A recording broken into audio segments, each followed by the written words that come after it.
সুন্নির vote সুন্নিকে দিব।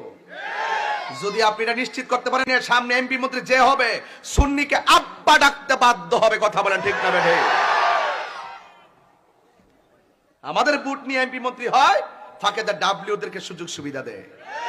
এই জন্য আজকে রাষ্ট্রযন্ত্র আমরা 65% তরিকাপন্থী সুন্নি হওয়ার পরও রাষ্ট্রযন্ত্র আমাদেরকে নিয়ে সংলাপ করে না, আমাদেরকে ডাকার প্রয়োজন মনে করে না, আমাদের সাথে পরামর্শ করার প্রয়োজন মনে করে না।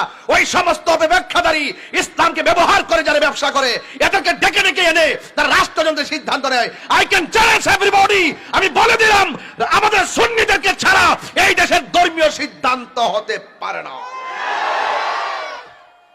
বিনিময়ে আপনারা এক থাকবেন।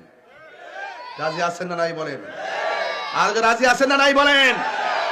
এবার ওয়াদা করবেন। কি করবেন? টুস বিস্কুট খাই আর রং চা খাই আমরা ঘুরবো। তুমি কে আমি কে, তুমি কে আমি কে, নীরব না বিপ্লব। আল্লাহ কবুল করো। এবার দিবি নিবুরটা ইনশাল্লাহ। একটা খেলা দেখাই যাস না, যেন মাহফিলে আইসো এইভাবে একটা খেলা দেখাই দাও না। ওই গতকাল বিল্লাল নামের ওই অপদার্থ যেভাবে আমার নবীর বিরুদ্ধে কথা বলছে, যেইভাবে আপনারা মাঠে নেমে গেছেন এইভাবে নামতে হবে। কথা বলেন ঠিক না বেটে?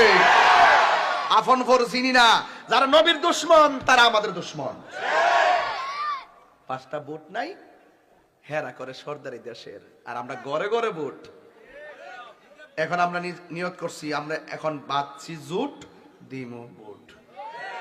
রাজি আছি না নাই? এখন আর আগের দিন নাই বাবা। আমার অনেকে কইছে হুজুর এমন দেশের পরিস্থিতি ভালো না। আমি কই এখন বর্তমানে সুন্নিদের বসন্তকাল। তোরা বুঝোস না দিকা কস, আমি সব বুঝি। কোন জায়গা কার দূর আছে, রাষ্ট্রযন্ত্র কোথায় কেটে চাইল রে, এটা আমার মাথার মধ্যে আগে থেকে আছে। বলেন আওয়াজ করে কোন এই প্রতিষ্ঠানটা দরকার আছে না নাই?